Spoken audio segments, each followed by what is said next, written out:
Alors, je ne suis pas spécialiste en aviation, mais je me suis toujours demandé pourquoi est-ce qu'il faut attendre un crash, un accident d'avion pour consulter la boîte noire. Et je fais un parallèle avec les relations. Je remarque que pour faire un point, pour faire un bilan dans nos relations, si on n'est pas mort comme après un accident d'avion, mais on est forcément blessé émotionnellement, pourquoi on a besoin de souffrir, d'attendre un crash relationnel pour pouvoir faire ce bilan, pour pouvoir éventuellement prendre une décision, prendre conscience de la difficulté relationnelle et éventuellement prendre les méthodes en main pour rebondir.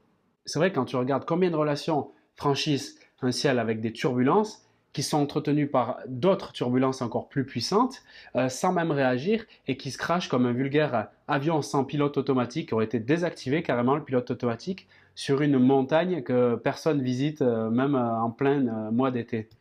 Il y a plein de situations relationnelles que tu peux constater.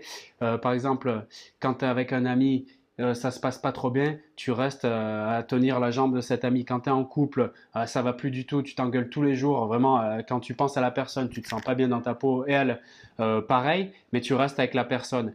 Tu es au travail, tu te retrouves isolé dans ton coin parce que ben voilà, tu as du mal, tu as des troubles relationnels avec les autres collègues et finalement, tu es la personne qui est prise en grippe et tu peux même te retrouver à avoir une difficulté dans ton emploi, voire même te faire virer parce que tu n'as pas géré les relations avec les personnes. Qu'est-ce qui se passe dans tout ça, le bilan de tout ça, le point commun, c'est quoi? C'est la peur d'être seul, la peur d'être isolé, la peur d'être séparé, la peur de ne pas avoir les armes pour aller vers de nouvelles relations plus intéressantes. Toutes ces peurs plus ou moins spécifiques, reliées dans le simple mot peur avec un grand P, c'est exactement ce qui empêche d'agir, c'est exactement ce qui empêche de prendre du recul, c'est exactement ce qui empêche de se demander est-ce que ce que je suis en train de vivre maintenant me convient et est-ce que j'ai des armes, est-ce qu'il y a des possibilités de voir ailleurs, de faire des choses qui m'intéressent plus avec des personnes qui m'intéressent plus, quitte à changer de boulot, quitte à changer de copine, quitte à changer de copain. Oui, ça doit passer par là. Et donc, quand on est soumis par l'émotion de la peur, ben malheureusement, comme si un pilote automatique aurait été désactivé d'un avion et comme s'il n'y avait pas une régie qui contrôlerait le trajet de l'avion, eh bien à ce moment-là, on serait réduit à passer par le crash, par l'accident, par la souffrance extrême pour comprendre qu'il y a un truc qui n'allait pas. C'est quand même un peu dommage, tu trouves pas? Le moteur de la peur, il est quand même bien ficelé. Quand tu réfléchis, c'est chaque peur additionnée renforce le jeu de la toxicité en relation. Chaque peur nourrit nos pensées et nos émotions, donc ce qui accentue les turbulences dans notre ciel relationnel. La conséquence de tout ça, c'est que ces peurs qui proviennent en fait d'une émotion mal gérée, elles nous empêchent de lire les infos en temps réel pour nous permettre de garder le cap, comme un avion garderait le cap sur sa, je sais pas comment on appelle ça, dans le ciel, là, sur sa ligne de conduite. Et bien pareil en niveau de relation, comme on est perturbé par nos émotions qui font ressortir donc des peurs, on n'est absolument plus dans le côté rationnel et dans le côté lecture de qu'est-ce qui est possible de faire ou pas, en tout cas de trouver des nouvelles possibilités, des nouvelles options. Et c'est pour ça qu'on va tomber donc à un moment donné vers un crash qui lui-même entraînera un nouveau monde, quoi. Dans une relation sentimentale, par exemple, le crash, l'accident, c'est pour quelqu'un qui n'est pas libertin ou échangiste, c'est le fait d'être trompé par son copain, sa copine. Ça peut être considéré comme un crash. Et si on n'est pas mort derrière, on est fortement blessé émotionnellement. Ça peut être voilà, la tristesse, des pleurs pendant longtemps, de la déprime.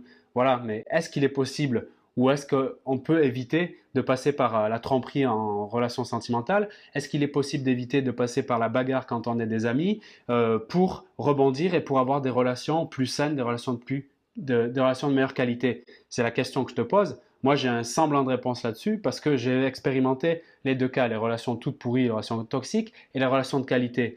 Et j'ai constaté que quand j'entretenais mes relations toxiques et pendant longtemps je pensais en mode toxique, c'est quand il me fallait passer par toutes les turbulences et jusqu'au crash pour voir qu'en fait, ce que je vivais, c'était exactement ce que je méritais de vivre puisque j'avais des pensées qui étaient moi-même toxiques. Mais maintenant que j'ai reprogrammé entre guillemets mon logiciel émotionnel et que j'ai compris que j'ai pas forcément besoin de passer par le crash pour comprendre les choses, que en fait je les anticipe directement en réorientant mes pensées et surtout mes peurs, en contrôlant mieux mes peurs quand il m'arrive en fait des peurs émotionnelles par rapport au fait de perdre quelqu'un qui est dans mon entourage ou quelque chose comme ça. Quand je gère mieux ces peurs et que forcément ben, l'émotion liée à tout ça elle est contrôlée, ben, à ce moment-là, je m'aperçois que j'ai pas besoin de passer par un crash, une souffrance pour avoir ce que je veux, c'est-à-dire des relations saines. J'ai juste à vivre dans ma peau comme quelqu'un qui est sain, qui vise des relations saines, et à ce moment-là, elles viennent toutes seules. Et en temps réel, donc dans le moment présent, quand il y a un peu des turbulences, je suis capable de les comprendre, de les identifier, de les analyser,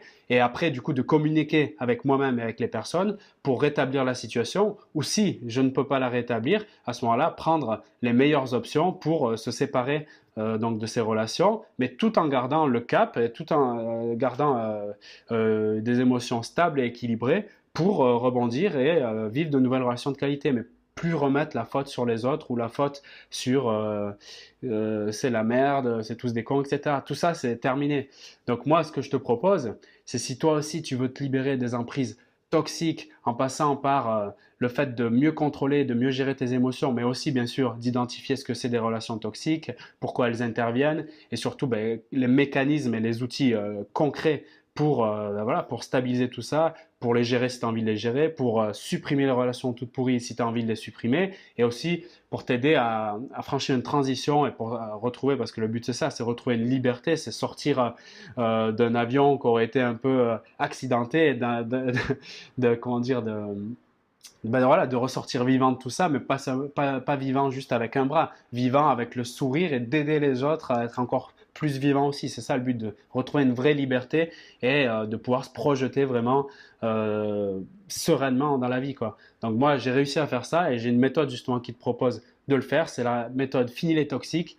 3 jours, 3 vidéos pour y parvenir et un bonus où je te propose donc les 7 profils de personnalité les plus courants toxiques. Donc, je te propose le meilleur moyen pour les repérer et pour les gérer. Enfin bon, tu retrouves tout ça dans le lien sous la description de cette vidéo. Donc, je te rappelle que tu peux en profiter donc avec une réduction de 100 euros. Je le mets en place là parce que j'ai envie de t'aider cet été et pour la rentrée, donc pour te sentir beaucoup plus libre dans tes relations et beaucoup plus épanoui.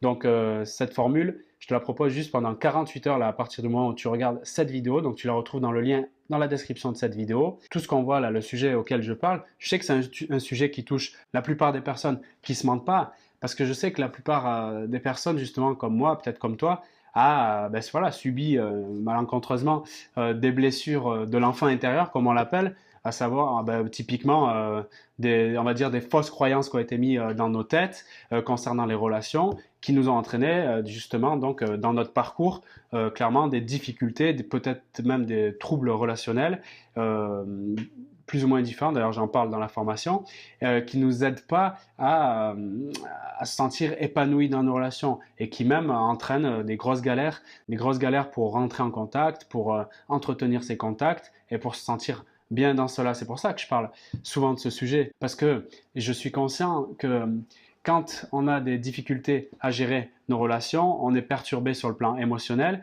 et tous les autres domaines de la vie, qu'ils soient professionnels ou qu'ils soient dans le fait de se trouver des passions, de savoir quelle est notre mission de vie, pourquoi en fait on est là, quel métier peut nous intéresser par rapport aux forces qu'on a. Je sais que tout ça est profondément perturbé si on n'est pas enclin à interagir avec les autres de manière efficace.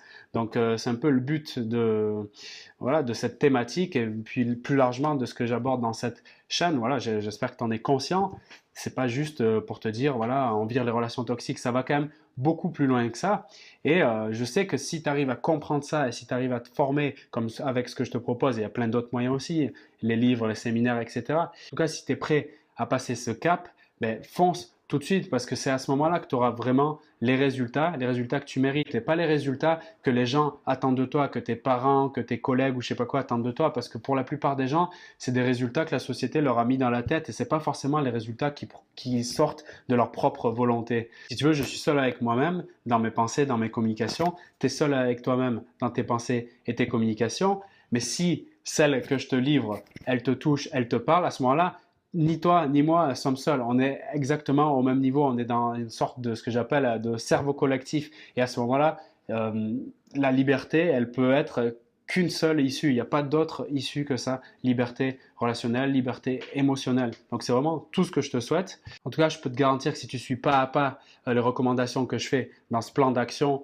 détaillé, tu n'auras plus besoin d'attendre un crash, tu n'auras plus besoin d'attendre des accidents, donc des grosses blessures émotionnelles pour avoir des relations saines. Tu pourras à ton tour donc anticiper les accidents en consultant en temps réel donc les informations qui sont disponibles pour toi pour éviter donc d'aller dans des trucs qui te conviennent pas, dans des, je sais pas, dans des plans à la con comme on peut te proposer quand tu as des relations toxiques. Moi, je me rappelle, on me proposait d'aller dans telle ou telle soirée quand je m'étais mis dans des relations que je me sentais perdu, j'arrivais pas à en sortir parce que je croyais qu'il y avait que ça dans ma vie, je pouvais pas, j'arrivais pas à ouvrir mes horizons, à imaginer que je pouvais aller dans d'autres relations. Et je me retrouvais à faire des soirées mais que j'avais pas du tout envie. Je le sentais puisque mon cœur, mon âme me disait c'est pas ta place.